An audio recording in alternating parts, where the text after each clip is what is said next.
Tes, tes.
Tes.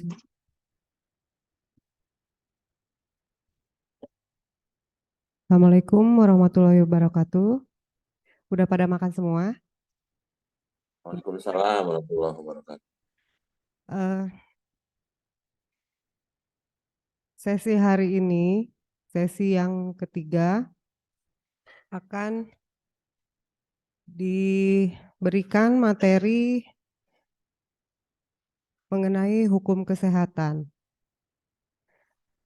yang akan disampaikan oleh Ibu Dr. Haji Yeni Nuraini, SHMH, MMRS, CTLC, Med, dan ACIARP. Ibu Yeni ini lahir di Cianjur tanggal 10 Juni 1978. Untuk riwayat pendidikan, S1 Fakultas Kedokteran Unpad tahun 2001. Profesor Dr. Unpad Universitas Padjadjaran Bandung. Profesi Doktor Unpad Bandung, lulus tahun 2003.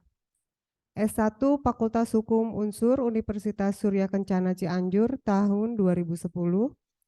S2 Fakultas Hukum Unsur Universitas Surya Kencana Cianjur lulus tahun 2011. S3 Fakultas Hukum Unisba, lulus tahun 2015. S2 Manajemen Rumah Sakit Dipasca Sarjana Unisba, lulus tahun 2017. Certified Tax Legal Consultant, lulus tahun 2020, Certified Mediator tahun 2020, dan Certified Arbitrator lulus tahun 2020. Mungkin untuk riwayat pekerjaan nanti bisa dibaca ya di kurikulum pitanya. Untuk sekarang sudah mulai akan disampaikan oleh Bu Yeni. Silakan untuk waktu dan tempat dipersilahkan. Ini mic-nya.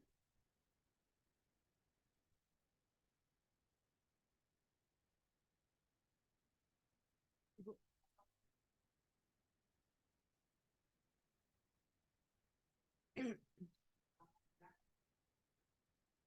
Ini tes. Bapak-bapak dan ibu-ibu. Di sini memang mayoritas selalu bapak-bapak. Advokat memang mayoritas selalu bapak-bapak, ya. Mungkin karena lebih strong, walaupun sebetulnya belum tentu lebih strong ya bapak-bapak itu. Karena wanita itu lebih tangguh biasanya gitu ya. Nah, ini jam-jam sebenarnya jam yang memang urgent, emergensi, alias jam tunduh ya kalau untuk belajar. Jadi kalau dicekokin materi yang sifatnya ngedengerin bla bla bla hukum kesehatan, lama-lama saya selesai bicara, mungkin saya lihat peserta udah pada bikin pulau alias ngantuk di sini gitu. Makanya kita coba perkenalan dulu interaktif. Di sini saya akan sedikit bercerita tentang kehidupan saya, tapi di situ berkaitan juga dengan hukum kesehatan, perjalanan dari karir sehingga saya bisa lompat menjadi advokat dan sekarang dosen hukum. Yang sebetulnya basic saya sebetulnya dokter, ya. Tidak pernah terfikirkan dulu saya itu akan menjadi dosen di pasca sarjana atau dosen ilmu hukum, apalagi jadi advokat. Yang saya pikirkan saat itu, saya ingin jadi dokter kecantikan. Karena waktu itu saya kebetulan memang punya klinik kecantikan juga. Alhamdulillah dokternya selesai, tapi ketika akan melanjutkan jadi spesialis kulit terhambat. Karena saat itu suami saya kan kebetulan TNI pindah-pindah terus, jadi nggak bisa lanjut. Nah, disitulah kita mulai berkarir yang ada. Saya PNS, ya. Jadi kalau sekarang mungkin di sini ada bapak-bapak yang terlihat lebih senior. Saya nggak bilang tua, tapi senior ya di sini. Tapi, hah? Pak Kapolsek ya, udah selesai atau masih Kapolsek Pak? Oh masih Kapolsek, ya. Nah berarti kita sama-sama ASN ya Pak ya dulu. Nah, ya. Jadi saya dulu PNS Pak. Saya masuk jadi PNS dan saya jadi dokter puskesmas. Terakhir saya di Rumah Sakit Cianjur, di RSUD Cianjur. Dan di situ menjabat di struktural. Kenapa? Makanya gelar saya ada Magister Manajemen Rumah Sakit. Karena di situ saya kerja sebagai struktural. Nah, di situ juga pengalaman-pengalaman kita dalam hal hukum kesehatan banyak, terutama berhadapan dengan pasien. Di situ juga kita ada pengalaman-pengalaman ketika kita harus sebagai struktural bisa membuat hospital by law. Jadi nanti kalau misalnya ada yang bertanya, kalau PKPA itu untuk apa sih? Untuk jadi advokat aja atau enggak? Sebetulnya tidak harus. Kalau nanti mau jadi legal bank, legal rumah sakit, mau jadi kerja di legal corporate perusahaan, menurut saya sebaiknya ikut PKPA dulu. Karena apa? Banyak perkara-perkara yang melibatkan bank, perusahaan, rumah sakit, itu yang memang harus dipahami oleh legal-legal. Banyak juga yang memang legalnya itu hanya diambil fresh graduate, yang mereka itu baru lulus, yang mungkin berpikirnya itu mengambil yang baru lulus tuh supaya salary-nya tidak terlalu mahal, ya kan? Dan mungkin juga biar nurut, mau aja disuruh begini, disuruh begitu, ya kan? Nanti bertemu sama Bang Alvis nih sore, ya. Katanya yang ditunggu-tunggu ya, itu kan advokat yang cincinnya banyak, gitu kan? Nah kebetulan saya satu law firm dengan beliau, saya partner di law firm beliau. Jadi kalau kemarin Dr. Alvis bilang Hotman Paris punya asisten seksi-seksi, cantik-cantik. Saya juga punya asisten yang seksi dan cantik tapi besar. Itu adalah salah satunya saya, gitu kan. Jadi ketika Bang Alvis bicara begitu, saya ada sebelahnya. Kebetulan kami di Medan waktu itu dan rencana malam ini juga kita berangkat lagi ke Medan jam 2 pagi ini gitu. Nah, jadi di sini seperti itu. Nah, begitupun dengan rumah sakit. Di rumah sakit pun sama. Kalau legalnya dia tidak pernah ada pengalaman, maksudnya di sini kan untuk PKPA tuh belajar tentang praktis. Kalau ilmu kan sebenarnya baca di Google juga banyak gitu kan. Google tuh sekarang udah pinter gitu loh. Nanya ini ada, nanya ini ada. Tinggal kita pilih-pilih aja ini yang menyesatkan atau yang tidak gitu kan. Tapi praktek di lapangan itu butuh apa? Experience, pengalaman dari orang-orang yang memang sudah pernah terjun, yang memang sudah mengaplikasikan ilmunya di lapangan gitu. Nah, PKPA di sini belajar tentang prakteknya, bukan hanya teorinya di sini tuh. Gitu. Jadi kalau misalnya dia nggak ngerti apa-apa, dia nggak ngerti beracara kayak gimana. Kayak kemarin juga kita ada pengalaman memegang kasus perbankan dengan Dokter Alvis. Jadi legal daripada banknya itu dikasih tahu cara gini loh kalian kalau periksa bukti. Dikasih tahu sama Pak Alvis di situ, diajarin. Kamu yang dibaca apa? Ini pasal ini yang dibaca, ini diajarin dulu. Karena dia tidak semuanya mengerti gitu. Jadi mudah-mudahan dengan ikutnya PKPA ini menambah wawasan, keilmuan yang sifatnya pengalaman. Karena experience is the best teacher, ya. Jadi pengalaman itu memang yang terbaik, ilmu yang terbaik gitu ya, guru yang terbaik.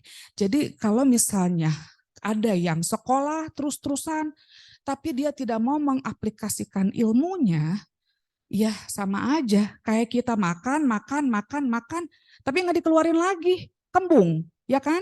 Nah, seperti halnya juga hari ini, kenapa saya maju dulu ke depan? Nanti deh, lihat slide-nya nanti.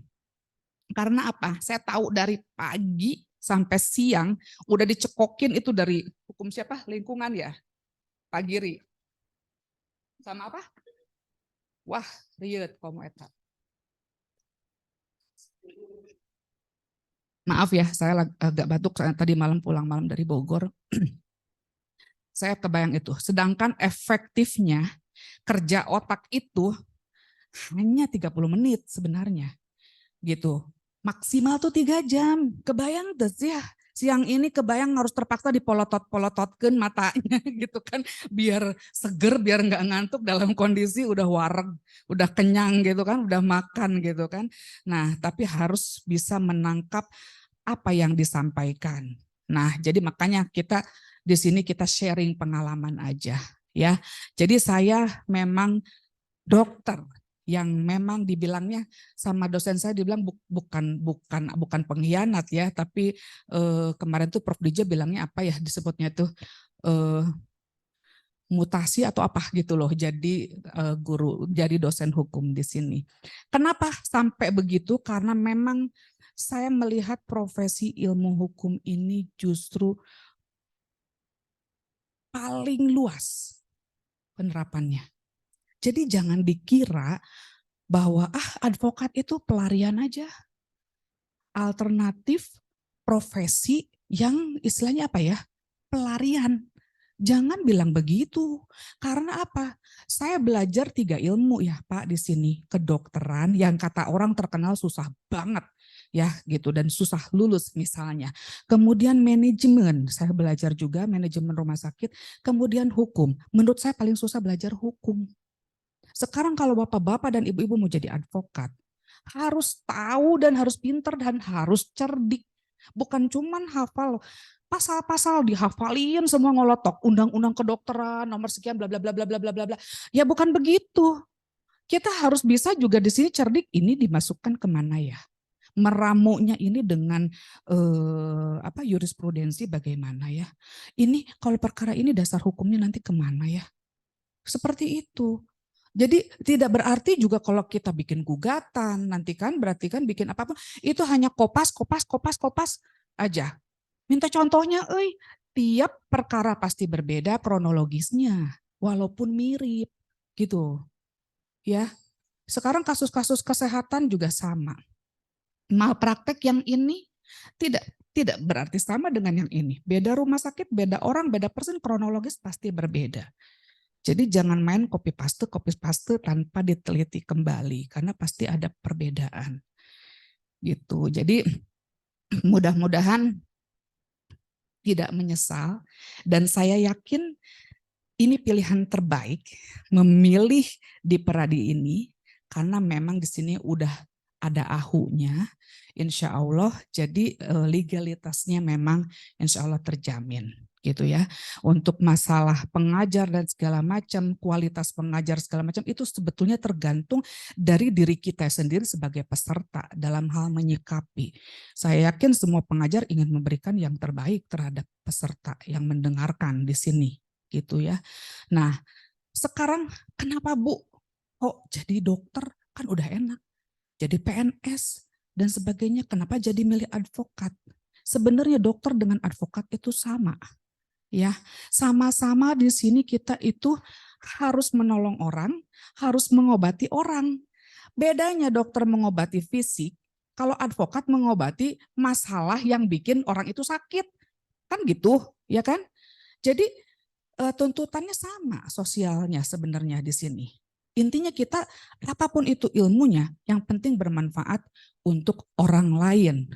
Ya, saya dulu tertarik kenapa masuk dunia hukum. Awalnya karena yang pertama, saya dulu bergabung di P2TP2A. Tahu nggak P2TP2A apa? Nanti harus tahu advokat, karena itu menangani perempuan dan anak di kabupaten. Saya bekerja di puskesmas yang kerjasama dengan P2TP2A dan saya ditunjuk bidang kesehatannya saat itu, sehingga jika ada korban perkosaan anak, saya di situ melakukan visum. Ya, jadi beberapa kali saya melakukan visum terhadap anak usia 5 tahun. Pernah 1 kali 5 tahun diperkosa oleh tukang siomay tetangganya. Umur 5 tahun anak. Di situ saya nangis, sedih, teriris karena waktu itu anak saya masih kecil juga. Jerit-jerit dia, gitu kan. Sampai saya mengikuti pengobatan anak tersebut sampai sembuh. 3 bulan luka fisiknya udah sembuh tapi luka mentalnya tidak sembuh. Tiap kita mau periksa dia jerit-jerit. Embung kan gitu ya bahasa apa kasarnya orang Sunda kan gitu ya. Embung sieun. Nah, saya melihat kejadian itu berulang-ulang. Saya sering terjun ke lapangan, kemudian juga ada juga yang memang dia diperkosa oleh bapaknya, ada juga yang diperkosa oleh kakaknya masih SMP, adiknya SD, kakaknya bawa temennya buat perkosa adiknya bareng-bareng. Di situ saya benar-benar miris, sehingga saya mikir ini dunia hukum bagaimana kalau kayak begini. Di situ juga tertarik. Kemudian selain itu, saya kan kebetulan juga keluarga saya itu memang orang politik. Sering dulu ketika kita di klinik itu dapat telepon tiba-tiba. Klinik Anda melakukan malpraktek. Klinik Anda memberikan antibiotik 2. Terus saya tanya balik, emangnya kenapa kalau ngasih antibiotik 2? Berarti ini orang nggak ngerti kan yang telepon, ya kan? Ada beberapa penyakit yang kita membolehkan memberikan antibiotik 2. Misalnya penyakit keputihan, maaf ya. Kalau kedokteran agak vulgar dikit nggak masalah gitu ya gitu. Jadi ini buktiin untuk pembelajaran. Keputihan kita kasih yang pertama doxycycline misalnya. Yang satu lagi metronidazole. Itu dua-duanya antibiotik, tapi peruntukannya berbeda. Yang satu untuk menyembuhkan peradangan terhadap vagina, ya. Yang satu itu adalah untuk jamurnya supaya hilang karena biasanya keputihan itu disebabkan oleh jamur gitu. Nah, jadi kita boleh memberikan antibiotik 2. Tapi kan kalau yang nggak ngerti kan ini ngapain dikasih antibiotik 2? Malpraktek iya dokter, cenah teu baleg. Nu teu baleg teh saha? Kamu yang gak sekolah inginnya begitu, ya kan? Tapi kita kan gak bisa begitu menghadapi masyarakat. Itulah yang disebut kita harus edukasi, harus anamnesa, dan harus memberikan penjelasan yang detail sampai mengerti. Tidak mudah memberikan penjelasan terhadap masyarakat yang awam. Bisa 10 kali kita ngejelasin teu ngarti-ngarti wae. Aduh, kebayang kalau praktek di daerah ya. Saya Cianjur belum kategori terlalu daerah sebenarnya ya. Tapi itu yang datang teh. Nini, Neng abdi ngan gaduh artos 10.000 cenah. Abdi tapi hayang diparios cenah kieu nyeri oke nggak apa-apa Bu mangga. Dijelasin penyakit kieu nggak ngerti keneh. Ieu teh ateu kieu mohon ibu kedah kieu. Mohon tapi kieu mohon ibu kedah kieu.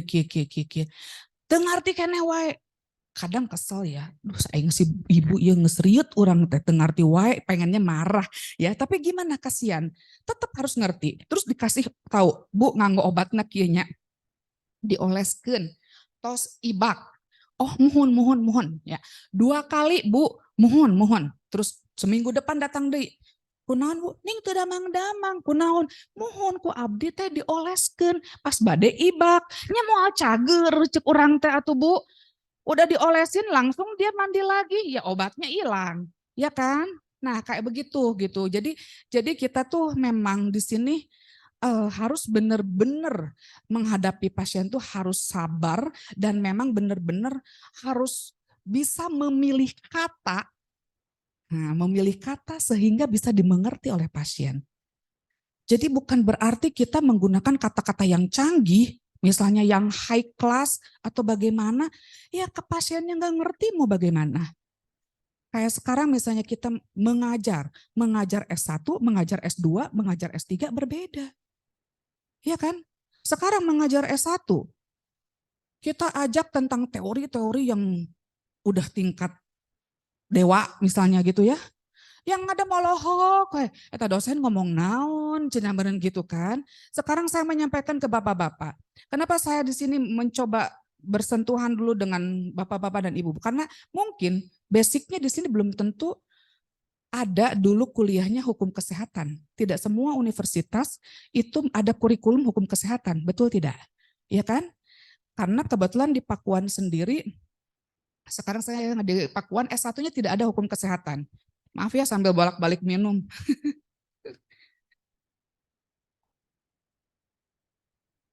Ini kayak nyanyi di panggung aja. Harus sambil minum. Nanti kalau udah masuk Pradi tahu ya kalau kita ngeband ya sama Bang Alvis gitu kan. Ya, jadi yang ada itu yang saya tahu di Unsur ada. Karena kebetulan memang ada pengajarnya dokter juga. Adiknya Prof. Dwija itu, Dokter Trini. Saya sebetulnya dulu juga ngajar di situ. Dan saya juga SK pertamanya itu hukum kesehatan dengan viktimologi. Di Pakuan nggak ada, di Unisba ada. Jadi kalau yang benar-benar belum pernah tahu tentang hukum kesehatan dan juga belum pernah menangani perkara kesehatan mungkin kan bingung ya. Tapi kalau untuk definisi silahkanlah Bapak baca sendiri sama ibu-ibu. Definisi hukum kesehatan itu apa bla bla bla bla. Intinya yang pasti peraturan yang dibuat oleh pemerintah untuk apa? Untuk menertibkan semua masalah-masalah yang berkaitan dengan kesehatan. Ya kan? Intinya seperti itu hukum kesehatan. Apa aja di dalam hukum kesehatan itu banyak banget. Saya kemarin sampai bingung bikin PowerPoint. Ini udah 70 lebih saya bilang. Ini belum kekasih semua. Gitu. Banyak banget. Ya kan? Karena apa? Cakupannya banyak. Hukum kesehatan boleh dikasih lihat slide berikutnya. Di situ ruang lingkup. Langsung aja ke ruang lingkup. Definisi dilewat aja. Yang termasuk hukum kesehatan itu, coba ada yang tahu nggak yang kira-kira masuk hukum kesehatan apa aja? Coba barangkali Bapak tahu. Hah? Ya itu bagian apa sih kasusnya. Ini mah hukum yang memang berkaitan dengan hukum kesehatan. Jaminan bisa. Nah jadi hukum kesehatan itu di dalamnya itu ada juga hukum lingkungan. Misalnya apa? Limbah medis. Ya kan? Kemudian juga di sini ada juga ketenaga kerjaan masuk, ya kan? Misalnya apa? Tenaga kerja. Kan ini kayak tenaga medis itu tenaga kerja. Mereka pun juga tetap terikat dengan itu. Ya, malpraktek itu nanti ujung, Pak. Ujung semuanya. Gitu. Itu ke arah apa kelalaian, kesalahan yang dibuat oleh tenaga medis. Nanti kita ke situ. Nah, sebetulnya dulunya hukum kesehatan ini sedikit ke arah sejarah. Dikenalnya itu awalnya ilmu kedokteran kehakiman atau forensik. Tahu ya Bapak-bapak forensik? Pak Kapolsek mah pasti tahu atuh. Ini Kapolsek beneran atau bukan? Hah? Iya, forensik atau yang sekarang bergelut dengan urusan otopsi dan segala macam. Visum et repertum juga akan berkaitan dengan itu. Biasanya forensik ke arah situ. Nah, tapi bergeser waktu sempat jadi hukum kedokteran dulu. Hanya kalau hukum kedokteran itu kan terbatas, ya kan? Di sini hanya mengatur tentang urusan dokter-dokter yang bermasalah. Lalu tenaga medis apakah dokter? Hanya dokter atau ada yang lain? Coba, apa saja yang tahu? Ya, terus apa? Apoteker, terus apa? Banyak. Bidan, terus di rumah sakit apa? Mantri jeung perawat sami, Pak. Ya. Kalau di rumah sakit ada juga tenaga anestesi, radiolog, bukan dokternya, tapi juga yang perawat yang memang radiolog di situ, analis apoteker dan segala macam, atau juga di situ yang kerja memang untuk menyiapkan semua yang berkaitan dengan kesehatan. Itu semua masuk tenaga medis. Nah, jika mereka melakukan kesalahan atau kelalaian, baru itu masuk ke dalam malpraktek. Jadi malpraktek itu, dia disebut malpraktek jika itu dilakukannya oleh tenaga medis. Kalau bapak-bapak yang melakukan atau ibu-ibu yang melakukan yang bukan tenaga medis, ya tidak bisa disebut malpraktek. Gitu loh. Di sini. Ya. Jadi kita juga di sini harus tahu kewenangan dokter, kewenangan bidan, kewenangan perawat. Tadi Bapak bicara mantri. Bapak suka mantrinya? Pak siapa namanya Pak? Freddy. Pak Freddy suka ke mantri? Berobat? Enggak. Saya kira. Soalnya kalau di kampung, berobat itu enggak mau ke dokter. Pengennya ke mantri dan langsung minta disuntik. Gering naon wae ge, suntiknya pokoknya nama pasti cager. Gitu kan. Padahal belum tentu. Karena tidak bisa penyakit itu sembarang disuntik sebenarnya. Mungkin yang disuntik ini cuma neurobion, ya kan, vitamin atau apa gitu kan. Ima flu, batuk hayang disuntik. Gitu. Naon hubungan dengan flu jeung suntik gerakan sebenarnya kalau kita berpikir jernih. Tapi di kampung tuh suka ada istilah begitu. Kalau dia tidak disuntik, teregreg dan tidak sugesti. Gitu. Nah, sekarang boleh nggak perawat praktek di lapangan tanpa ada dokter? Ya, kenapa?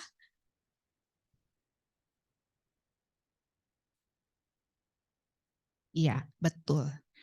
Jadi perawat itu namanya juga perawat. Ya, bukan berarti perawat lebih rendah dari dokter, tidak. Di sini kita harus memahami dalam kewenangannya. Gitu loh. Seperti bidan, perawat, semua dia boleh melakukan tindakan jika ada dokter yang bertanggung jawab. Kecuali dalam hal emergensi.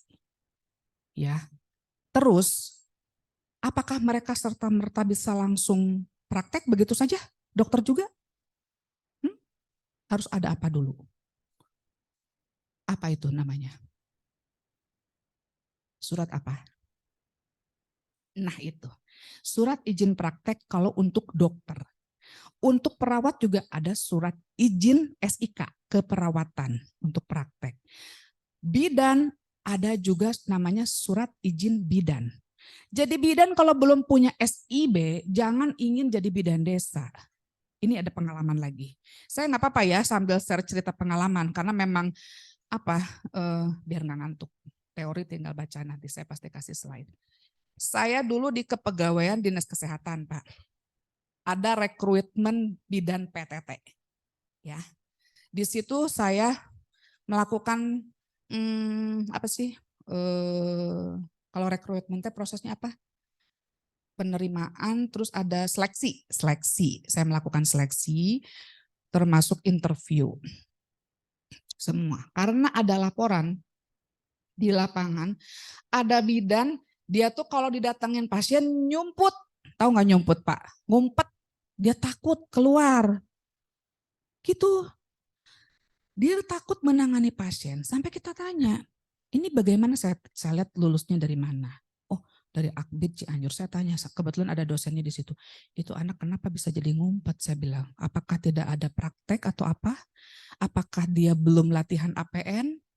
Tahu APN, asuhan persalinan normal. Bidan harus itu. Akhirnya saya menambahkan saat itu persyaratan untuk jadi bidan desa harus ikut dulu kursus APN. Asuhan persalinan normal. Cara menolong orang bersalin secara normal. Lah terus bidan di desa dia kalau nggak ngerti bagaimana cara menolong persalinan normal, nanti harusnya yang ditarik misalnya nih ya, kepalanya pelan-pelan ditarik dengan tangannya, kepalanya doang terputus. Bagaimana? Mati. Ya kan? Nah, kalau dia tidak bisa menolong persalinan normal bagaimana? Dan dia juga harus bisa menentukan apakah itu persalinan bisa ditolong secara normal atau harus dirujuk ke rumah sakit. Jangan yang sungsang sama dia dipaksa persalinan normal sembari dia tidak punya keahlian untuk itu. Bisa patah tangan sama kaki bayi. Tapi kan sekarang banyak yang kayak gitu. Terus ada juga bidan tidak bisa membedakan antara tumor dengan hamil. Dulu tuh. Ini dibilang tumor. Padahal ternyata hamil nggak 4 bulan. Berarti dia kan tidak bisa melihat, tidak bisa memeriksa BJA, bunyi jantung anak. Ya kan? Kalau di desa tuh pakai juga torompetnya gening nu dikitu kena ya. Nah itu tuh untuk mendengarkan bunyi jantung bayi. Berarti dia nggak bisa. Kan ada detaknya. Hamil kan hirup. 4 bulan kan udah gerinjal-gerinjal gitu ya. Beda dengan tumor. Berarti dia tidak bisa membedakan. Nah, siapa yang harus disalahkan? Seperti itu. Ya kan? Otomatis di sini dinas kesehatan kan harus dan juga puskesmas yang membawahi desa tersebut harus bertanggung jawab di sini. Gitu. Tapi kita juga tidak memungkiri tenaga kesehatan di Indonesia itu sangat-sangat terbatas. Ada kalanya kita harus melakukan pertolongan kesehatan dalam situasi urgen dengan peralatan yang sangat-sangat minim.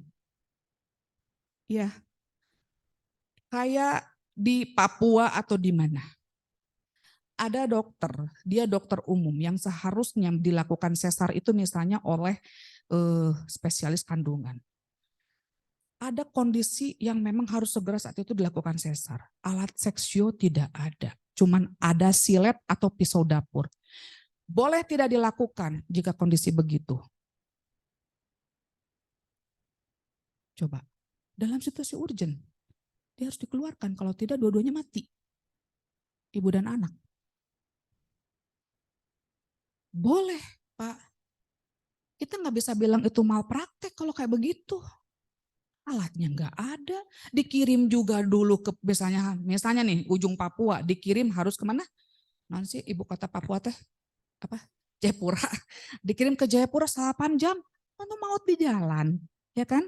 Keburu mati pasiennya, perdarahan, mau tidak mau. Gitu ada loh. Kusilet akhirnya, pakai silet yang tipis. Yang penting bayi bisa dikeluarkan, perdarahan bisa dihentikan. Mungkin ngejahitnya juga entah pakai jarum naon, entah pakai benang apa. Yang penting bisa merekat kembali. Nah itu hal-hal seperti itu. Nah sekarang berkaitan dengan informed consent kalau tindakan. Kan coba langsung aja ke informed consent. Kita lompat-lompat aja ya. Sejarah mah bosan lah, dunia mah biarin aja. Nah ke informed consent. Ada yang pernah dengar nggak apa itu informed consent? Bapak-bapak sama ibu-ibu. Pernah? Pernah sakit? Pernah sakit? Pernah ke rumah sakit?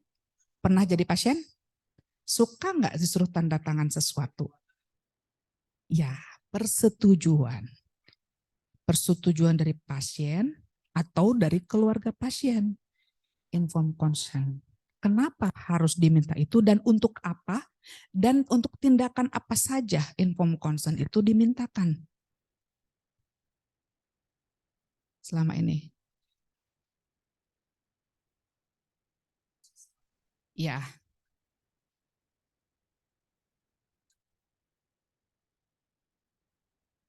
Oke, jadi informed consent itu diminta biasanya untuk meminta persetujuan tindakan-tindakan yang invasif. Invasif itu yang menimbulkan luka. Baik itu kayak penyuntikan, ya, apalagi sesar. Itu bukan penyuntikan lagi, di black eta mah, ya istilahnya. Kita ambil contohnya klinik kecantikan aja yang simple. Karena apa? Karena kan bukan cuma ibu-ibu, bapak-bapak juga sekarang suka ke klinik kecantikan kan biar kinclong ya biasanya. Sekarang udah melakukan perawatan-perawatan loh, bapak-bapak juga banyak.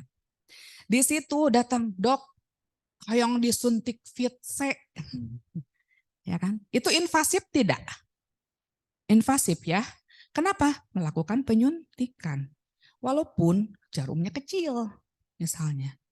Nah itu juga seharusnya pakai informed consent. Dok, saya pengen di laser dong. Kayak kan, pengen di laser flagnya biar hilang katanya gitu. Melasmanya biar hilang. Itu harus menggunakan informed consent tidak? Kenapa? Karena laser juga bisa bikin luka. Bisa bikin jadi gosong. Nah, kalau sebelum kita menandatangani, biasanya dijelaskan dulu nggak sama perawat?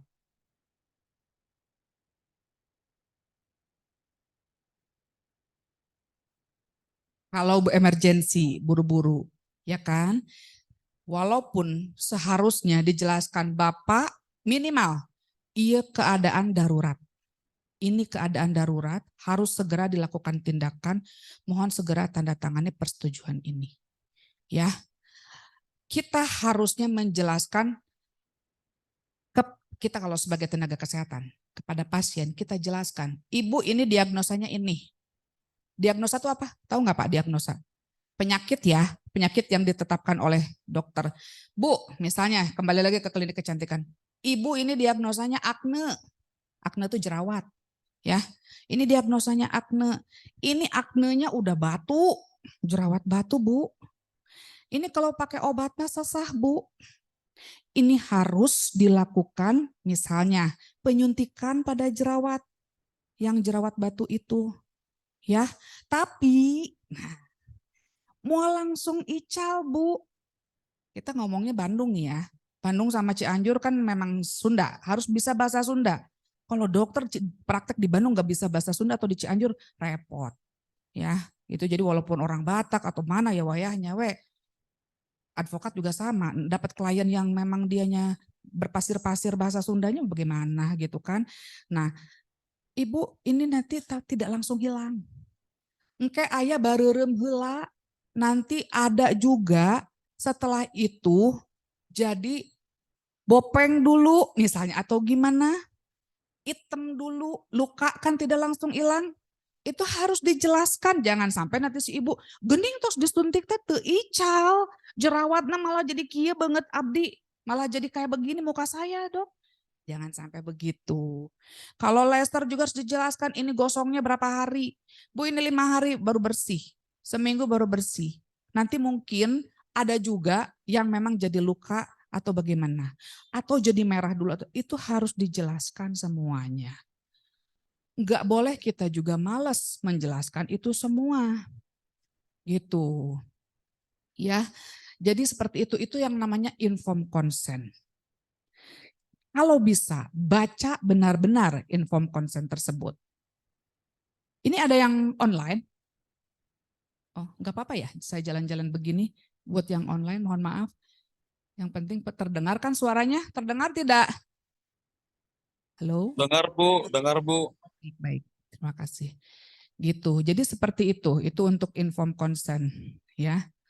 Nah, Bagaimana sekarang kalau pasiennya itu koma atau nggak sadar? Siapa yang boleh menandatangani inform consent?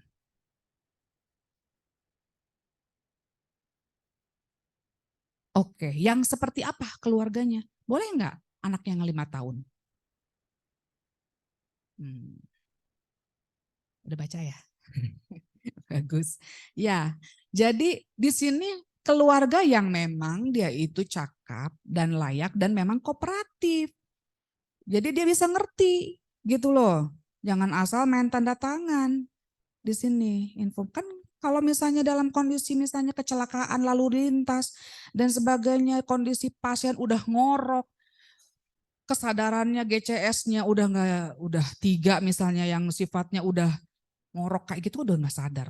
Mau bagaimana kita mintain dia tanda tangan untuk melakukan tindakan gitu. Jadi akhirnya keluarga yang memang kita mintai tanda tangan, keluarga terdekat. Boleh tidak itu? Boleh gitu.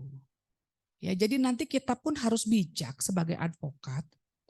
Jangan kita memprovokasi pasien mencari-cari kesalahan daripada pihak rumah sakit. Kalau misalnya sudah dilakukan prosedur, nah fungsi dari informed consent ini sebetulnya untuk apa? Apakah itu perlindungan terhadap pasien aja atau perlindungan terhadap tenaga medis aja di situ sebetulnya? Informed consent. Iya, betul, kedua-duanya. Jadi yang dilindungi di situ sebetulnya pasien dan juga tenaga medisnya. Kenapa? Karena tercantum di informed consent tersebut tindakan yang akan dilakukan seksio, sesaria, pembedahan sesar, ya, yang akan dilakukan misalnya di situ digambarkan perut yang mana yang mau dibedah. Di sini, di bawah. Jadi pasien tahu, kan digambar biasa di situ. Oh, di situ yang harus dibedah. Kalau ternyata dan itu disetujui bahwa jika pas lakukan pembedahan ternyata tiba-tiba kondisi pasien ngedrop, tensinya tiba-tiba ngedrop, itu kan bisa terjadi. Apalagi kalau terhadap pasien-pasien yang memang punya resiko tinggi. Misalnya dia punya preeklamsi, tekanan darah tinggi yang tiba-tiba. Atau dia punya diabetes kehamilan. Itu bisa terjadi tiba-tiba ngedrop atau tiba-tiba naik melonjak tensinya sehingga terjadi perdarahan atau segala macam misalnya. Nah, di situ sudah kita menandatangani jika terjadi resiko tersebut, maka pihak keluarga itu tidak akan menuntut. Benar kan di situ, ya kan? Nah, begitupun sekarang terhadap dokternya, itu untuk keamanan daripada dokter, untuk perlindungan terhadap dokter. Terhadap pasien pun sama. Udah digambar perutnya yang di bawah, kenapa jadi di black jadi perut atas? Kita boleh protes kalau ternyata berbeda. Gitu. Ya kan? Kan ini seksio. Rahim adanya di sini, di bawah. Di bawah, di blacknya harusnya di bawah sini. Loh kenapa jadi di sini? Ya kan? Nah itu bisa kita pertanyakan. Kenapa lukanya ada di situ? Atau jadi 2 lukanya? Yang harusnya lukanya 1 ngegaris misalnya. Gitu. Nah itu seperti itu. Jadi perlindungannya terhadap pasien juga informed consent itu. Ya, dan itu informed consent merupakan dasar dari perjanjian terapeutik. Dasar itu ya semuanya. Nah, nanti dari informed consent dan semua-muanya udah ya informed consent. Terus non-nya. Nah, ini wajib diberikan sebelum tindakan kedokteran dilaksanakan. Informed consent. Lanjut. Nih, persetujuan pasien yang pasien atau keluarga yang cakap kompeten untuk memberikan keputusan di sini. Kalau terlalu tua juga, pikun, yang nggak bisa lah. Dia nggak kooperatif, misalnya. Gitu. Ya, ya next. Udah, ini udah. Udah, nah ini tinggal dibaca aja. Kondisi tertentu udah. Oke. rahasia daripada kedokteran, termasuk rekam medis. Tahu nggak rekam medis apa? File tentang pasien. Iya. Kita kalau datang masuk suka bilang, Ibu aya kartu nate. Kalau mau kontrol. Karena apa? Untuk memudahkan mencari file kita, rekam medis kita di klinik atau di rumah sakit. Kalau nggak ada nomornya liar atau kita ditanya nama lengkap siapa, kemudian alamatnya di mana, ya kan? Mau ke laboratorium, mau ke rumah sakit, mau ke klinik kemana pasti ditanya itu. Kecuali ke puskesmas kali ya. Kalau ke puskesmas makanya udah langsung periksa weh gitu kan. Apalagi kalau udah pasiennya 200, udah liar kalau harus nanya-nanya kayak gitu kan. Pokoknya udah weh dikasih obat kalau puskesmas sih gitu kan ya. Nah, di situ apa aja isinya rekam medis biasanya? Udah pernah lihat belum rekam medis seperti apa? Suka ditanya dulu nggak? Dokter suka mencatat enggak? Ibu datang ke sini keluhannya apa? Mm-mm.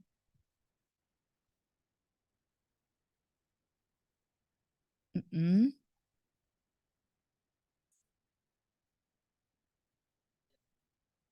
Ya, itu namanya anamnesa. Dokter harus menganamnesa pasien. Ya, harus ditanya. Kalau demam berapa hari demamnya? Sudah berapa hari demam? Kalau misalnya demam tinggi, berapa derajat demamnya? Ada mual, ada muntah atau tidak? Ada diare atau tidak sebelumnya?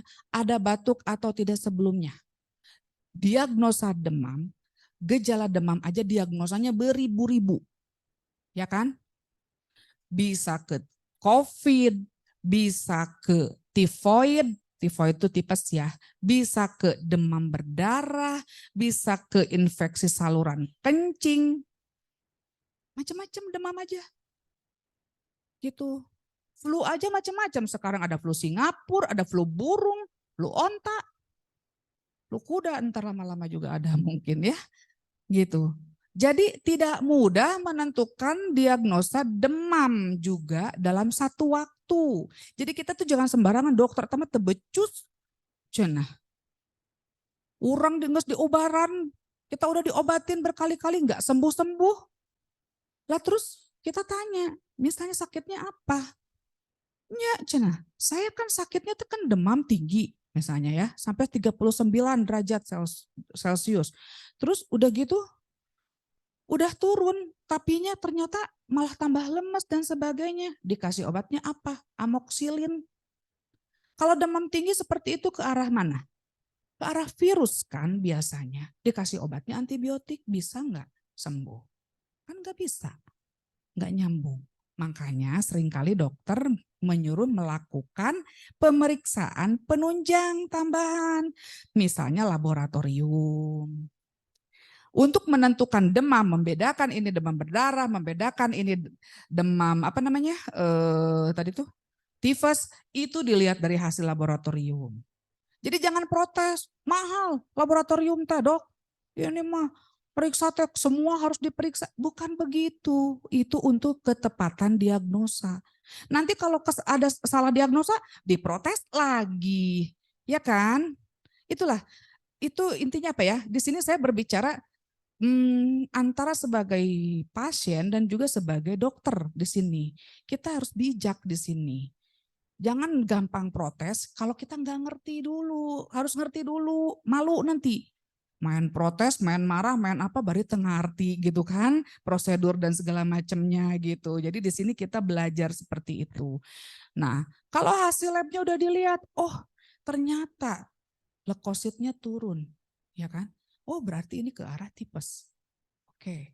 Obatnya berarti pengobatan tipes. Gitu.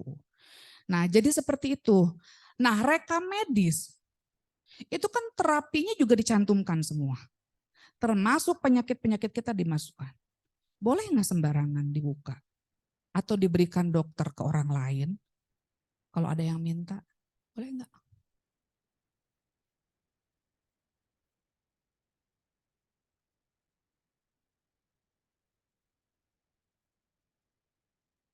Mm-mm.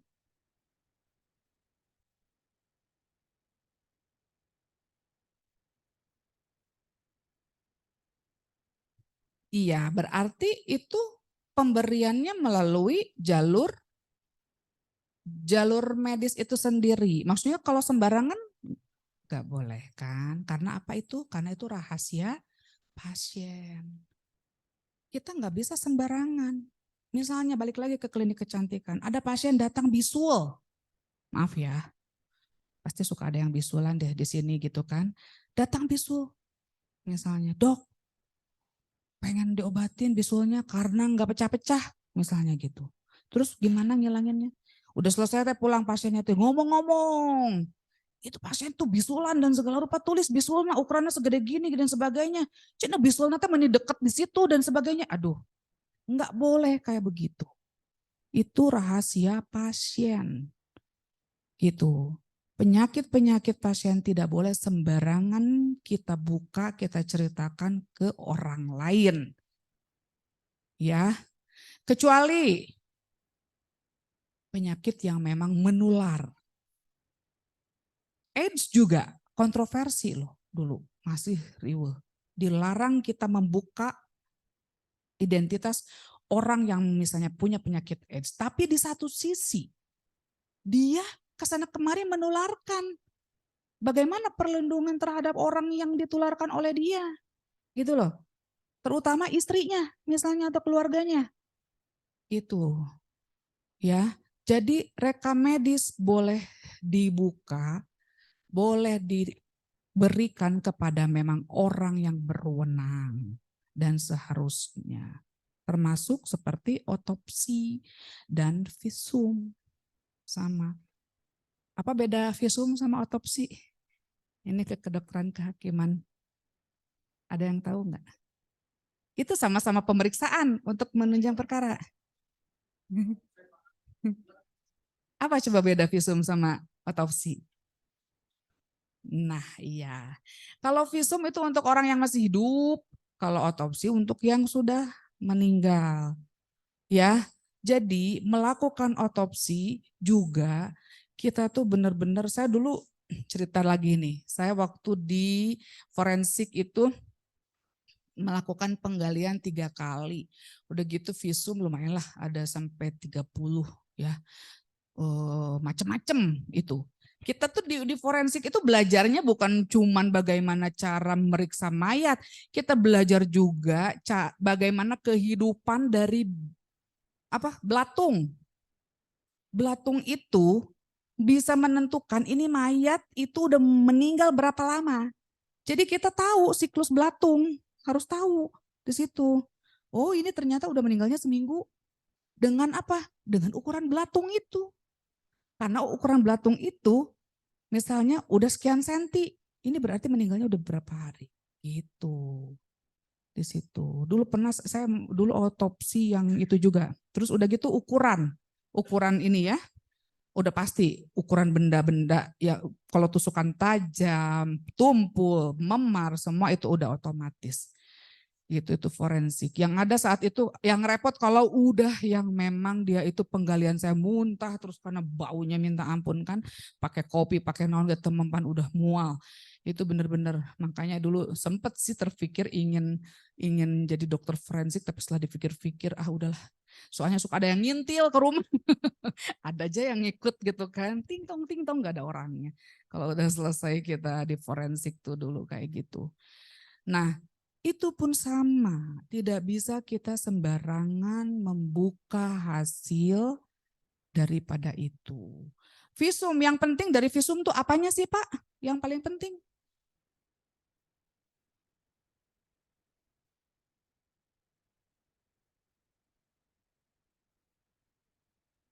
Kesimpulan, semuanya juga yang paling penting kesimpulannya. Ini kesimpulannya apa? Gitu loh, ya kan? Kalau misalnya korban perkosaan, ya kesimpulan daripada hasil visumnya, dia terdapat luka robek oleh benda tumpul, ya kan? Di misalnya diameternya sebelah mana gitu ya, jarum jam gitu kan. Di situ. Berarti kan terus selaput darahnya robek, gitu kan?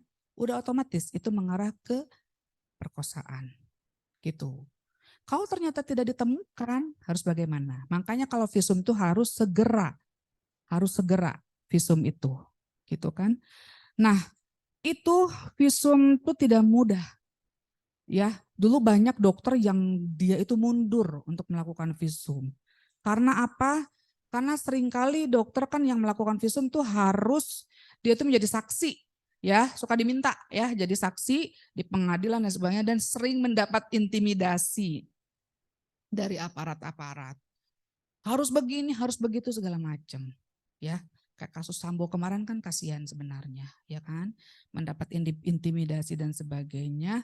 Sedemikian rupa visumnya tuh harus sesuai dengan maunya mereka kadang-kadang dan sebagainya. Jadi mereka mundur, takut semua, nggak mau, aku nggak mau ini lagi, gitu. Nah, ada yang seperti itu, tapi akhirnya diputuskan untuk melakukan visum akhirnya oleh langsung forensik. Dokter spesialis forensik kan ada sekarang itu, walaupun masih jarang, karena mungkin jarang juga ya orang yang ingin berkutat tiap hari sama mayat ya, gimana-gimana juga gitu loh. Kita juga jujur, saya dulu cuman beberapa bulan aja enaknya minta ampun lihat mayat itu kan udah sampai kayak gimana gitu kan. Jadi seperti itu. Jadi kalau misalnya otopsi dengan visum itu bedanya seperti itu. Ya. Terus apalagi? Nah, masalah aspek hukum pidana kembali nanti ke malpraktek. Tadi udah dibilang si Bapak siapa yang malpraktek ya. Jadi malpraktek itu apa tuh Pak? Kembali lagi ditanya.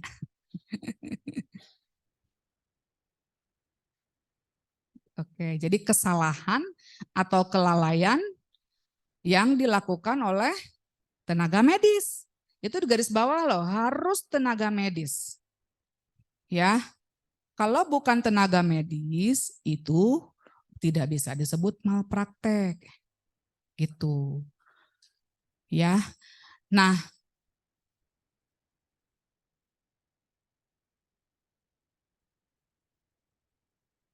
oke, next aja Neng. Nah, ini udah tadi ya. Nah, ini juga tinggal dibaca aja. Oke, oke lanjut. Nah, sekarang gini, jika yang melakukan kesalahan, misalnya dalam sebuah rumah sakit,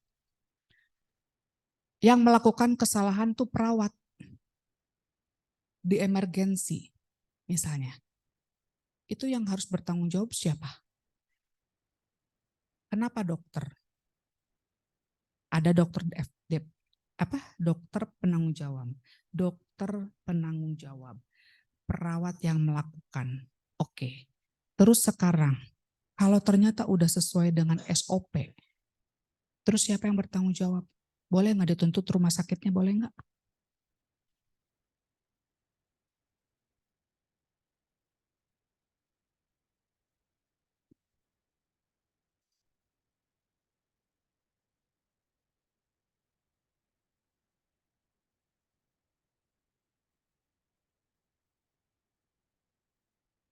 Oke. Nah sekarang, jika melakukan kelalaian, apakah kelalaian bisa semuanya dibilang malpraktek? Yang bagaimana yang bisa disebut malpraktek?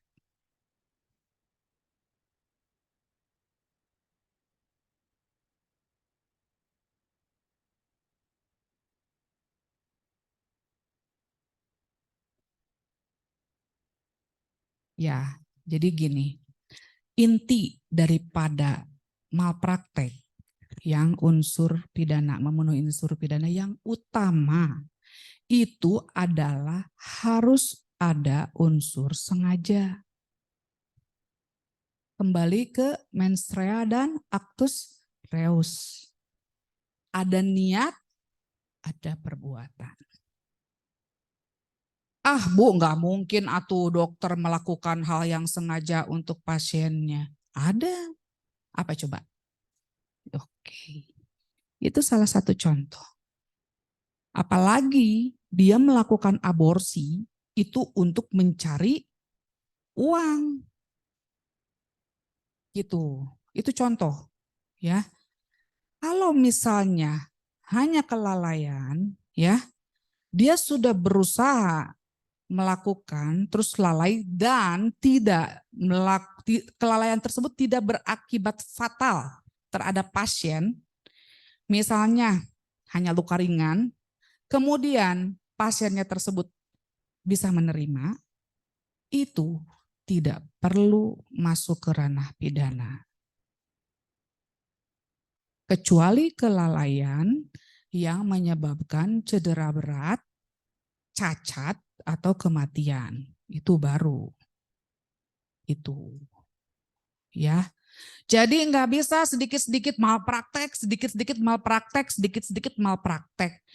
Iya mah rumah sakit kudu dituntut, ujung-ujungnya pengacaranya cari uang, misalnya gitu ya. Mohon maaf, karena banyak loh sekarang seperti yang kemarin dokter Alvis pernah bilang belum bahwa banyak juga yang pengacara mencari celah uang bukan celah hukum, ya kan? Saking kepepet gitu biasanya. Ada yang sebagai, ada juga yang senang jadi provokator, ya kan? Tanpa kejelasan keilmuannya memprovokasi pasien.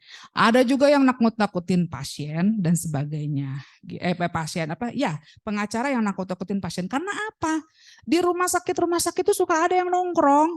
Mohon maaf ya. Ternyata advokat yang nongkrong yang memang bukan menunggu ya, mencari ada kasus di situ. Ada ternyata yang seperti itu. Banyak ya? Oh, berarti pengalaman pribadi ya, Pak.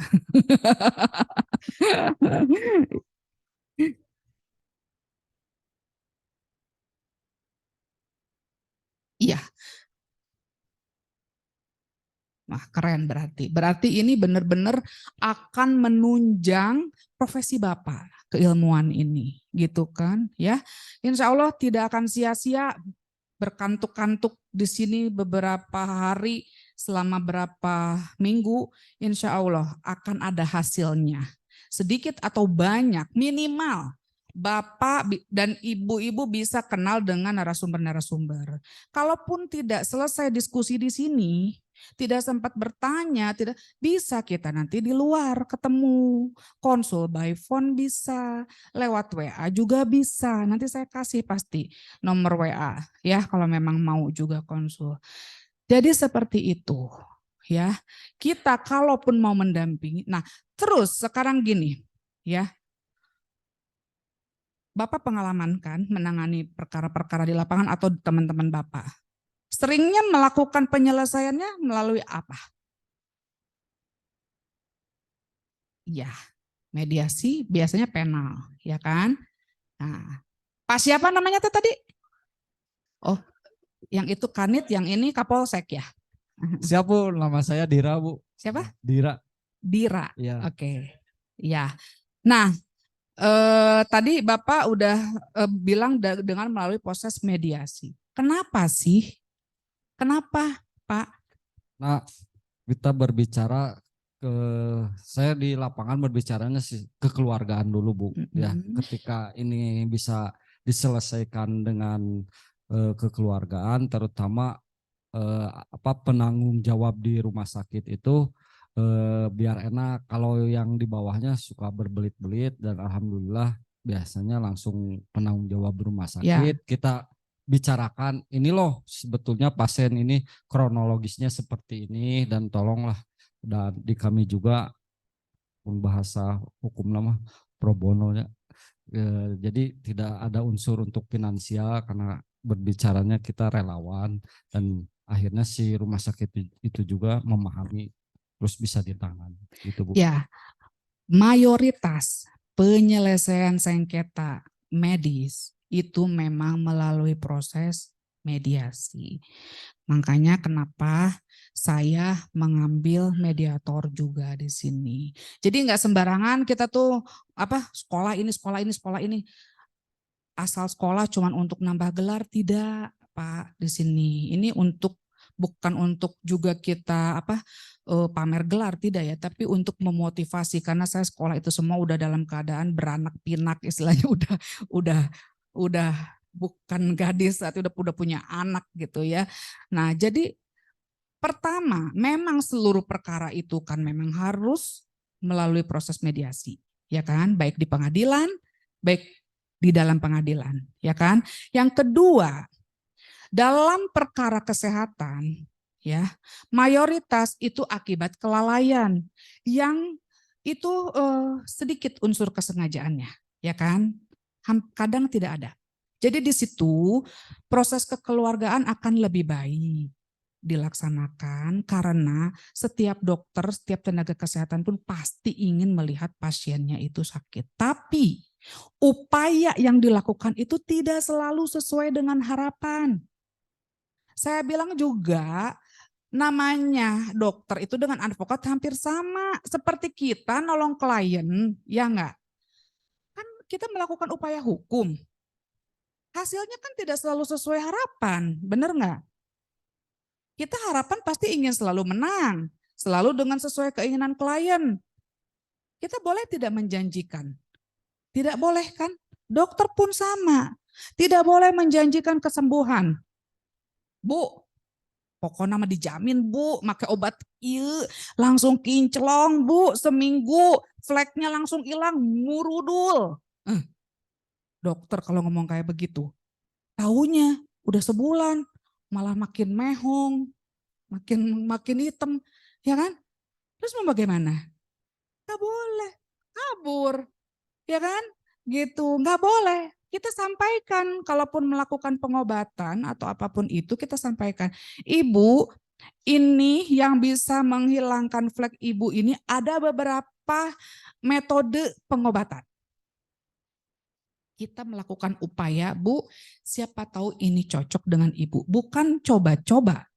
Kita harus jelaskan, karena kadang-kadang pasien merasa jadikan uji coba. Ya, bukan coba-coba, Bu, tapi respon tubuh masing-masing orang itu berbeda-beda terhadap treatment yang diberikan. Misalnya, balik lagi ke flek misalnya.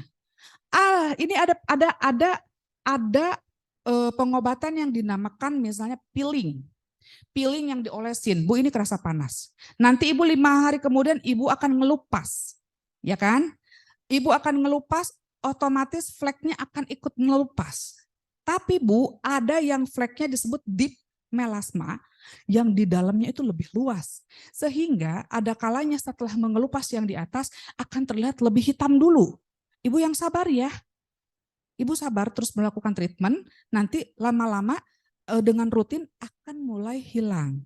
Kita sampaikan begitu. Gitu. Karena apa? Ternyata, nah terus kita bilang, Bu, hati-hati. Enggak boleh panas-panasan. Kan pasien suka bohong tuh. Ya, bilangnya tuh, enggak panas-panasan Dok. Ternyata dia ke Bali, ternyata dia ke pantai misalnya gitu. Ngomongnya enggak panas-panasan. Terus dia melakukan treatment sendiri di rumah. Karena dia merasa salah, dia beli obat sembarangan. Datang dalam kondisi udah rusak mukanya. Saya sering dapet yang kayak gitu. Ini diobatin pakai apa? Enggak pakai apa-apa. Ibu jangan bohong. Gitu, ya kan? Karena kita bisa melihat mana yang memang dia lakukan. Nah, begitu juga dengan klien kan nanti seperti itu.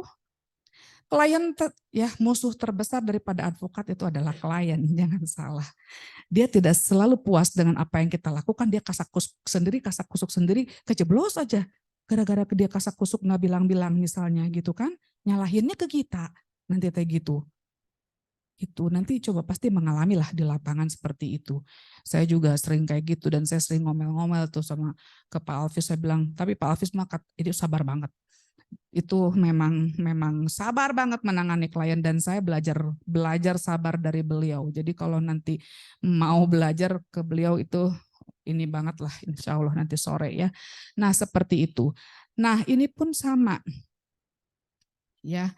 Jadi dalam penanganan pasien di sini nanti kita juga akan melakukan pendampingan, ya kan?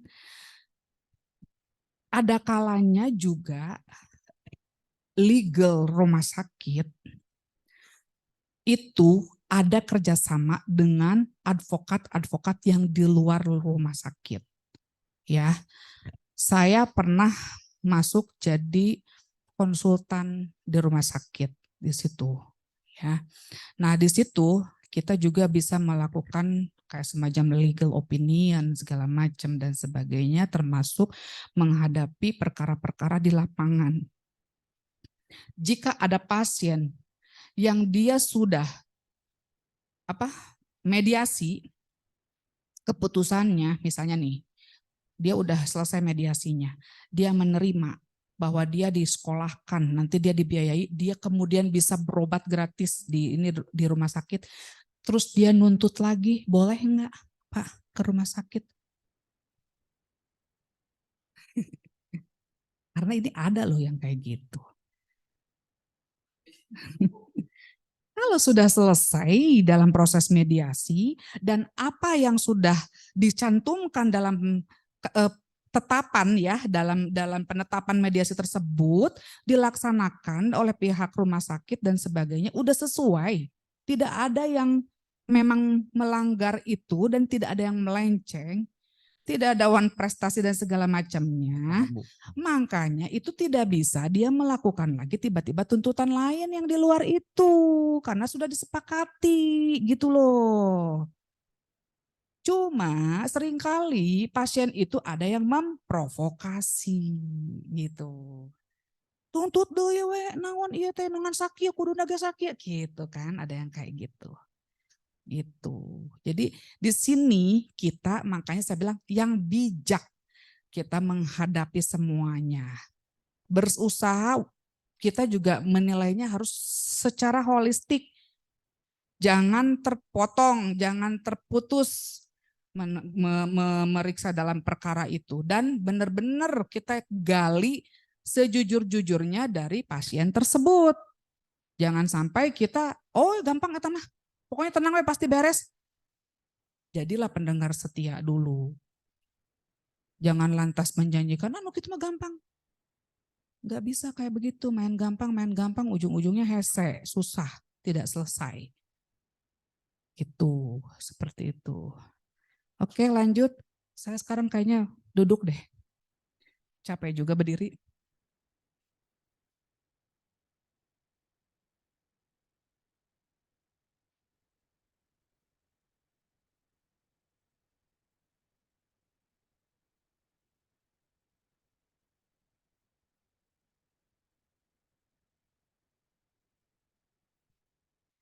Oke, tanggung jawab rumah sakit.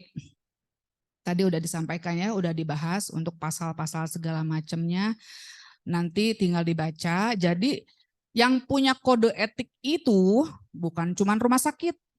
Dokter juga punya kode etik. Seperti halnya advokat juga punya kode etik yang dikeluarkan oleh profesi masing-masing di sini. Ya, perawat juga sama. Coba lanjut.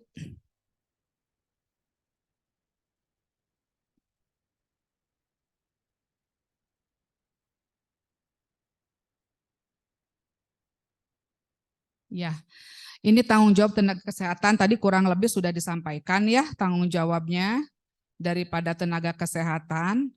Kita di sini harus bisa melihat kewenangan dari masing-masing tenaga kesehatan. Kewenangan dari masing-masing tenaga kesehatan baik itu dokter, perawat, kemudian bidan, semua itu ada peraturannya ya. Jadi di situ kita harus tahu juga kewenangan mereka sampai di mana. Jangan kita kalau misalnya masih dalam batas kewenangannya itu dia tidak bisa kita tuntut malpraktek gitu kan. Kecuali misalkan dia melakukan kewenangan sesuai kewenangan tapi tetap dia melakukan kesalahan yang mengakibatkan seperti tadi kematian dan sebagainya ya. Sekarang saya tanya, contoh kewenangan yang dilakukan oleh misalnya bidan di daerah atau dimanapun berada. Bidan boleh nggak melakukan seksio? Seksio teh sesar, Pak. Bisa nggak? Nggak boleh. Iya, betul. Ya.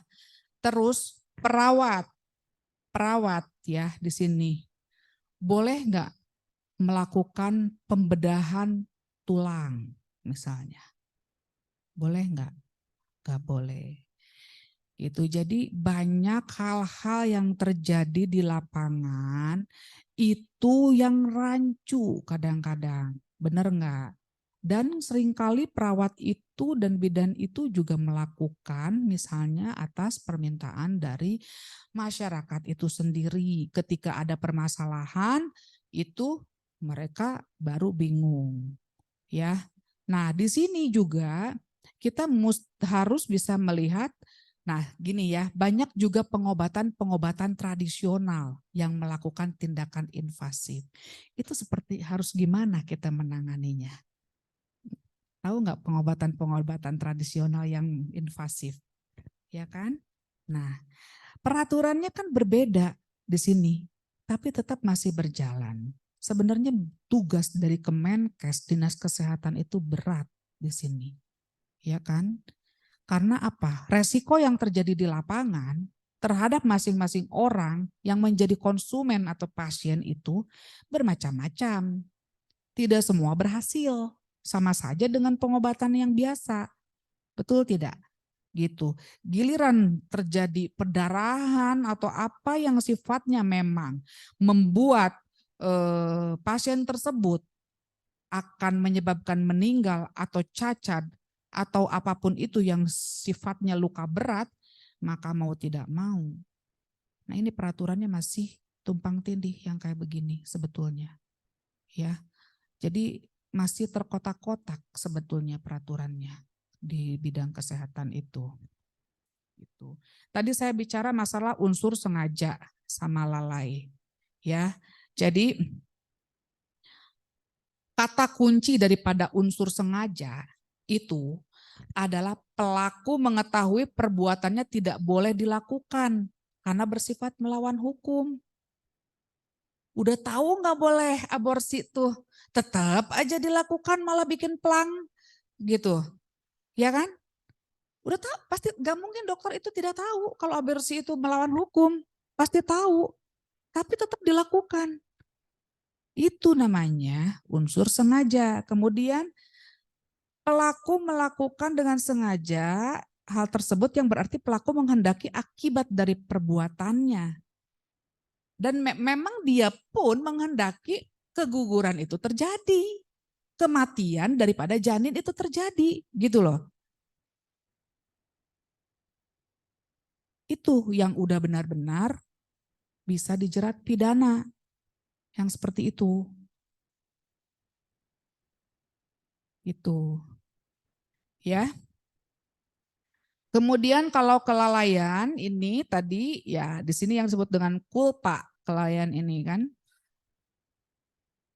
Bentuk kesalahan dalam hukum pidana sebagai akibat dari tindakan seseorang yang kurang berhati-hati. Nah, kehati-hatian di sini yang apa ya masih pro kontra lah, kontroversi gitu kan. Jadi di sini dokter selalu bilang saya sudah hati-hati. Perawat juga bilang pasti saya sudah hati-hati, tapi tetap terjadi. Makanya harus ditelusur ini kehati-hatiannya sampai sejauh mana. Misalnya dokter melakukan tindakan pembedahan dalam kondisi ngantuk, ya, sehingga dia tertinggal kapas, kasak di dalamnya, iya kan? Gunting, ya kan? Obeng cenah.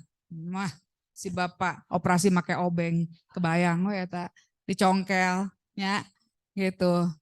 Nah, itu bagaimana? Kalau kelalaian seperti itu bagaimana? Sehingga akibat tertinggalnya sisa-sisa kapas dan sebagainya itu menyebabkan pasien tersebut terjadi peradangan. Itu sering loh. Kayak hal sepele tapi sering terjadi dan pernah, maksudnya bukan sering, pernah terjadi seperti itu. Karena ngantuk. Apalagi kemarin waktu situasi COVID. Balik nih ke COVID. Pasiennya ngebludak Di mana-mana ngantri sampai 100 mau masuk ke dalam. Gitu kan? Sampai bingung mau nginfus bagaimana. Ya kan? Udah nggak kepikir pakai inform consent. Langsung tusuk aja. Yang penting bisa langsung diinfus. Pasien udah dalam kondisi parah begitu. Tenaga kesehatan udah lelah semua.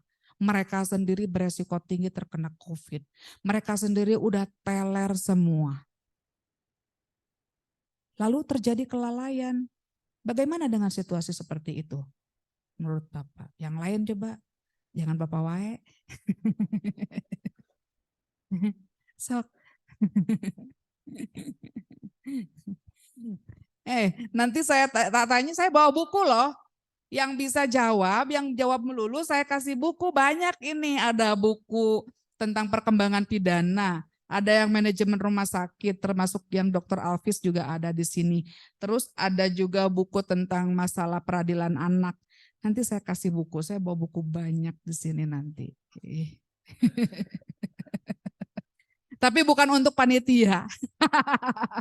Ini untuk peserta, ya, gitu. Karena apa? Ya di sini kita sharing ilmu. Intinya apa? Apa yang kita buat juga biar bisa bermanfaat gitu untuk semuanya. Ya, jadi di sini pun saya awalnya saya bilang ngisi hukum kesehatan. Oke, mungkin karena background saya dokter. Ya, walaupun beberapa tahun terakhir ini saya juga jarang menangani perkara kesehatan sebenarnya. Tapi saya masih bergelut di bidang kesehatan kebetulan karena adik saya dokter semua. Ya, yang pegang klinik kecantikan sekarang adik saya. Jadi saya di situ jadi konsultan hukumnya dengan Dr. Alvis. Kemudian saya penanggung jawab laboratorium karena adik saya juga ada yang punya laboratorium di situ, gitu kan. Nah, itu memang banyak hal-hal yang memang tidak lepas dari urusan hukum. Itu yang membuat kenapa saya juga memang mendalami hukum. Karena ternyata dalam setiap hidup kita itu tidak lepas dari urusan hukum. Terakhir kemarin adik saya mengalami ini sharing aja. Di klinik kecantikannya itu dia dipanggil berkali-kali urusan masalah peredaran krim malam. Enggak berkali-kali sih, 2 kali. Awalnya datang ke situ jadi mohon maaf ini, kalau memang ada polisi mohon maaf. Ada pasien yang menyamar ke situ. Ya, jadi pasien polisi teh gitu ya. Kalau nggak salah Polwan. Terus udah gitu setelah jadi pasien tiba-tiba menanyakan masalah awalnya perizinan dulu. Perizinan klinik.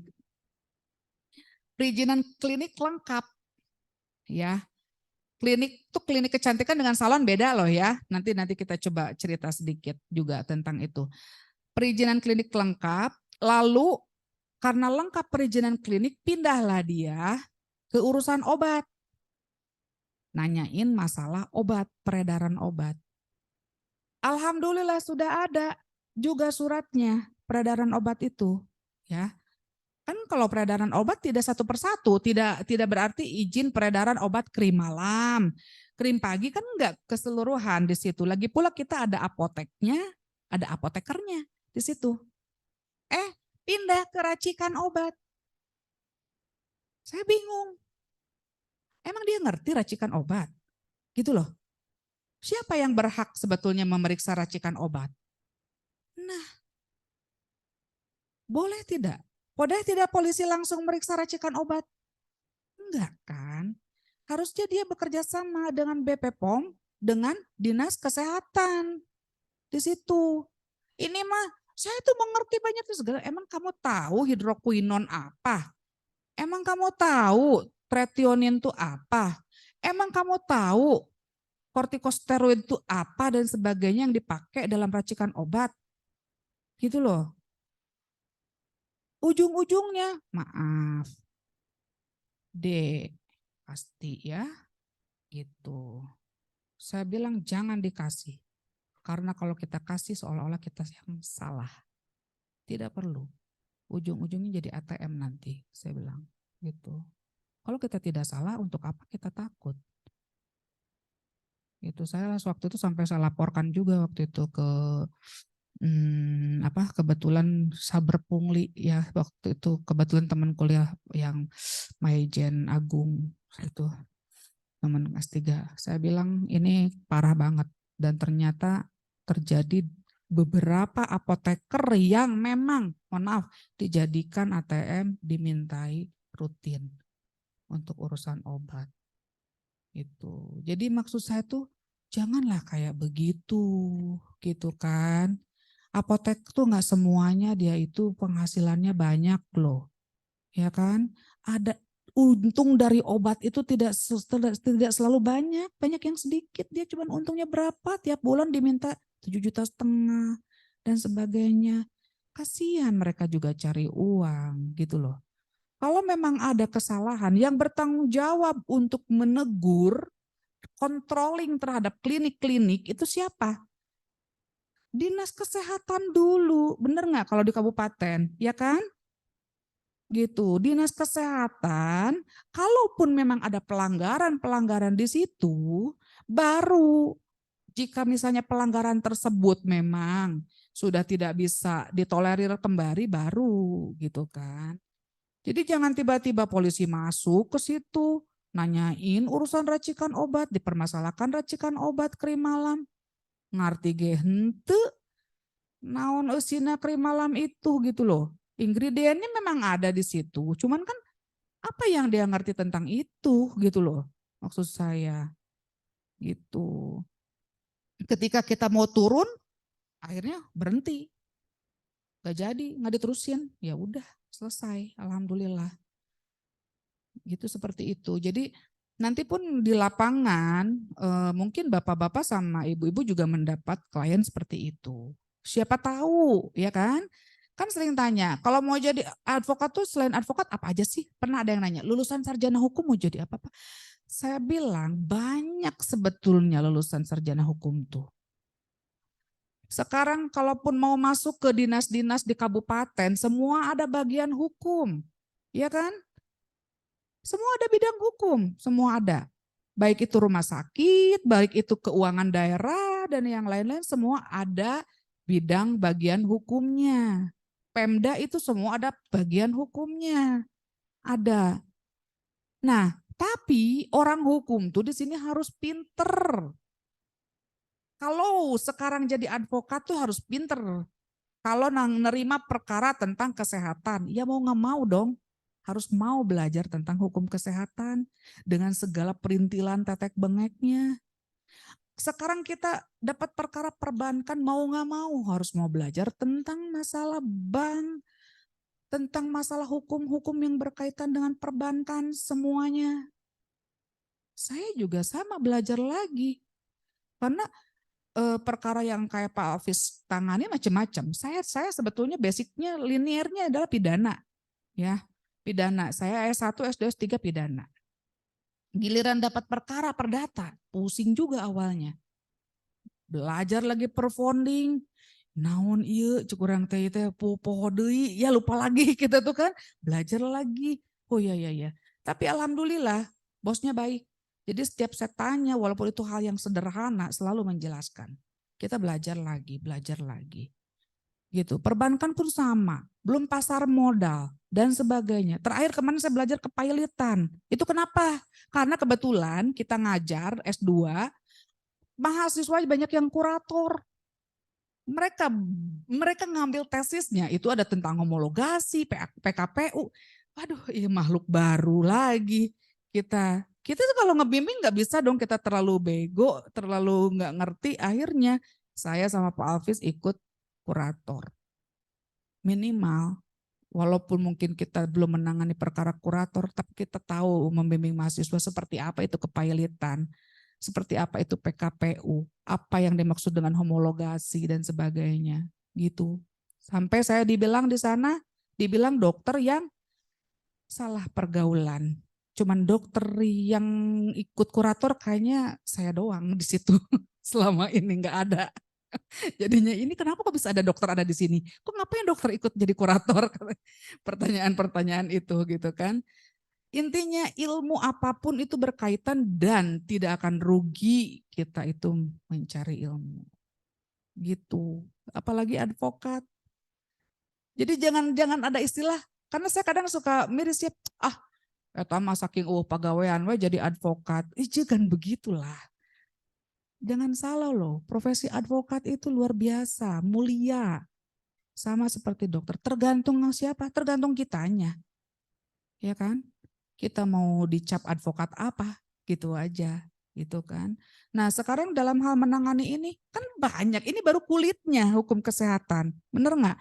Kalau mau detailnya, mempelajari secara mendalam, aspek pidana dalam urusan farmasi lah, dalam urusan keperawatan aja kan, itu banyak banget gitu kan. Yang lain-lain juga banyak, belum ke arah laboratorium, belum dengan dengan lain-lainnya lah. Yang farmasi tadi kan kayak misalnya dokter dengan perusahaan obat seperti apa, limbah juga sama. Kemarin COVID juga kan limbah medis kan banyak masalah, ya kan? Pembuangan masker dan sebagainya. Masker yang sudah kita pakai, itu kan banyak bermasalah limbah medis. Bagaimana cara penanganannya? Terus kalau misalnya salah penanganannya bagaimana? Kan gak bisa sembarangan. Kita sembarangan buang masker. Di dalamnya ada ingus, ada apa segala macam yang memang, punten ya istilahnya udah penyakit tungkul, termasuk misalnya jarum suntik sembarangan. Bagaimana cara penata laksanaan limbah medis? Di rumah sakit harus bagaimana? Di klinik harus bagaimana? Itu ada ketentuannya. Nggak bisa seenaknya kita main buang aja dihijikan jarum ojeng tahu misalnya gitu kan dengan limbah rumah, nggak bisa kita. Apakah harus dibakar? Apakah harus bagaimana? Itu juga sama. Dan itu juga ada aspek pidananya sama gitu. Jadi masih banyak. Makanya saya bilang, saya pusing loh kemarin disuruh ngajar ini kalau harus semua-mua, saya bilang ini udahlah. Nanti saya cerita aja, kita sharing aja. Nanti kalau misalnya mau diskusi di luar sini aja lah kita ngobrol-ngobrol lagi untuk tambahan semuanya kalau memang belum puas. Apalagi nanti kalau misalnya ada perkara-perkara atau apa ya kalau mau sharing silahkan. Tidak selalu kita pun tahu ya, tapi setidaknya kita cari solusi bareng-bareng, kita coba analisa bersama-sama di sini.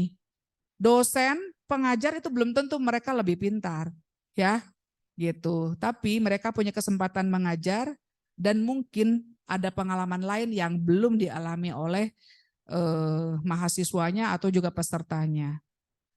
Seringkali mahasiswanya juga lebih pintar dan lebih berpengalaman. Banyak seperti itu. Jadi intinya kita di sini bertemu untuk sharing pengalaman dan juga sharing ilmu gitu. Yang sehingga membuat kita tuh tidak puas sampai di sini.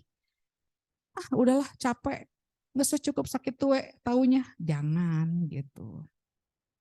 Ya. Nah, sekarang kebijakan hukum pidana tadi udah disinggung. Coba next. Terus undang-undang ini, undang-undang tinggal dibaca ya. Terus tindakan medis. Nah, tindakan medis itu yang dilakukan oleh siapa? Yang melakukannya adalah tenaga medis. Ya, yang tadi telah disebutkan tenaga medis itu. Ya, jadi kalau bukan tenaga medis itu ya tidak bisa dilakukan tindakan medis. Oke, next. Nah ini keputusan etik, terus lagi. Nah ini ada 3 bentuk daripada tindakan medis, ya. Ada non-visions, kemudian ada misvisions, dan ada malvisions.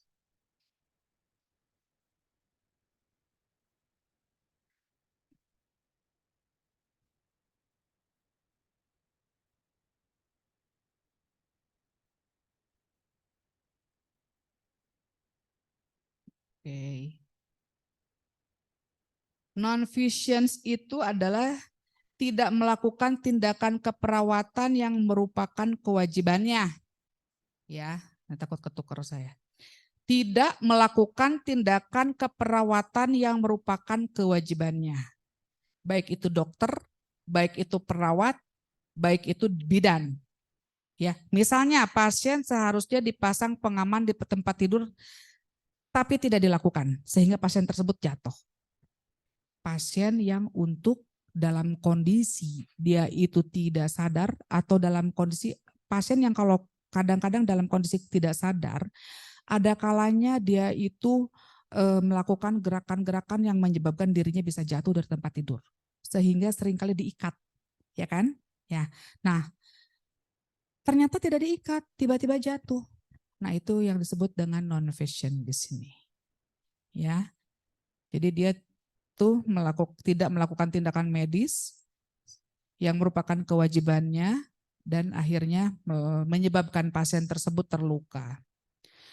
Untuk misfashion di sini melakukan pilihan tindakan medis yang tepat tapi dilaksanakannya tidak tepat. Di sini adalah misalnya menyalahi prosedur. Misalnya dokter bedah, dia memilih tindakan bedah untuk tumor, misalnya tumor jinak yang kecil. Udah tepat pilihannya. Emang itu harus dibedah. Tapi dia tidak melakukan pembedahan dengan baik. Misalnya apa? Kayak gimana sih melakukan pembedahannya tidak baik?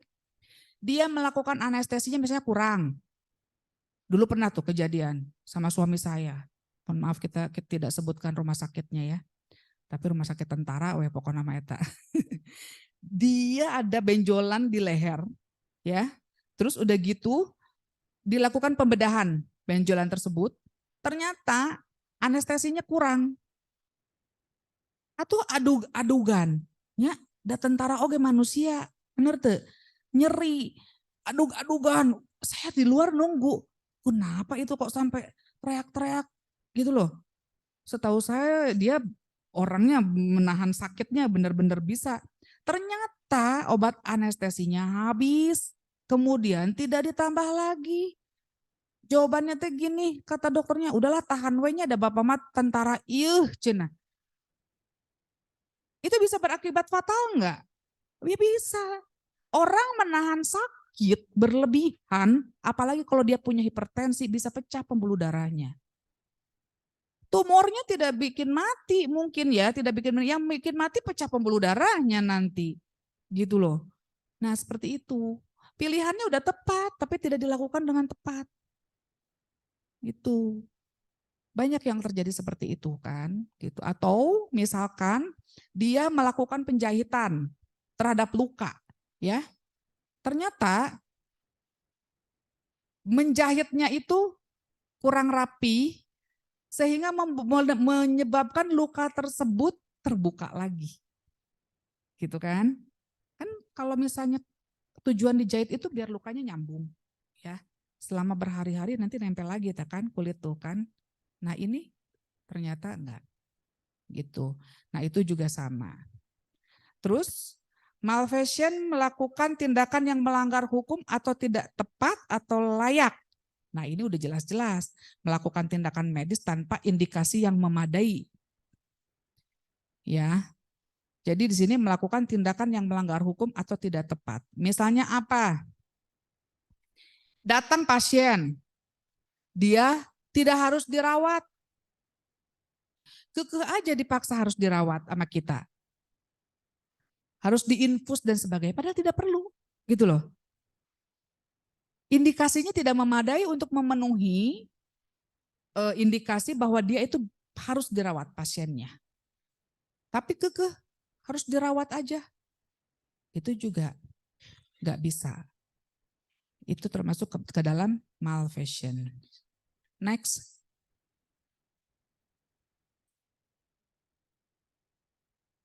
Nah, ini bentuk-bentuk kelalaian yang sejalan dengan error yang sering dilakukan. Di sini mistakes itu adalah kesalahan. Ada juga slips dan juga lapses. Ini sama seperti tadi ya. Oke, next.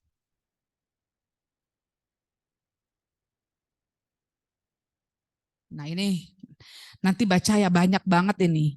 Kalau memang mau nanti kita fotokopiin bisa ada ya, tapi kayaknya lebih baik cari sendiri. Karena kalau dengan mencari sendiri biasanya akan lebih nempel ya. Beli juga udah banyak di sini undang-undang tentang praktik kedokteran dan sebagainya. Tidak perlu hafal tentang pasal-pasal ini, nanti aja kalau ada perkaranya baru dibuka dan dipelajari. Pusing ngapalin pasal tuh banyak banget ya. KUHP juga. Oke, next.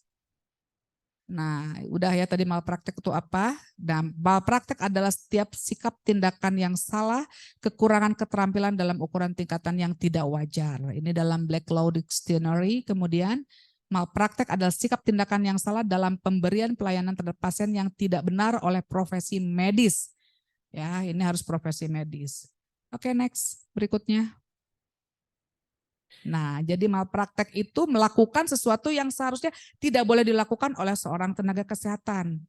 Ya, tidak melakukan apa yang seharusnya dilakukan atau melalaikan kewajiban.